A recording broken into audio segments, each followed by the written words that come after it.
Isa sa masarap na merienda, palitaw. Yan ang recipe natin for today's video. Ube and cheese palitaw na pang negosyo. Ang sarap nito, halos kalasa ng puto bumbong, pero mas madaling gawin. Gusto mo rin ba? Tara, luto tayo. Sa recipe natin ngayon ay kakailanganin natin ng glutinous rice flour. Ito po ay nabili ko sa supermarket. Meron din po yan sa palengke. 500 grams po yung gagamitin natin or 4 cups.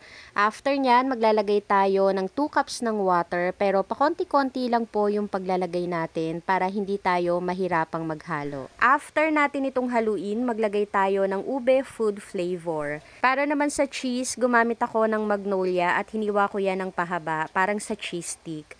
At dahil ito po ay negosyo idea at paninda ko na rin, gumamit ako ng measuring cup para pare-parehas yung magagawa kong palitaw. Para naman po sa sesame seeds, sangagin lang natin ito ng bahagya hanggang sa mag-light brown at lumabas yung aroma nito. Magpakulo lang tayo ng tubig at habang nagpapakulo nga po ng tubig, ginawa ko na rin yung ilalagay natin mamaya para sa ating palitaw. At makalipas nga po ang ilang minuto, kumukulo na rin yung tubig. At pagkaganyan na nga po, ihulog na natin dito yung mga ginawa nating palitaw. Malalaman po ninyo na luto na yan once na lumutang na. At yung mga naluto na po pala ay nilalagay ko na diretso dito sa kinayod na nyog.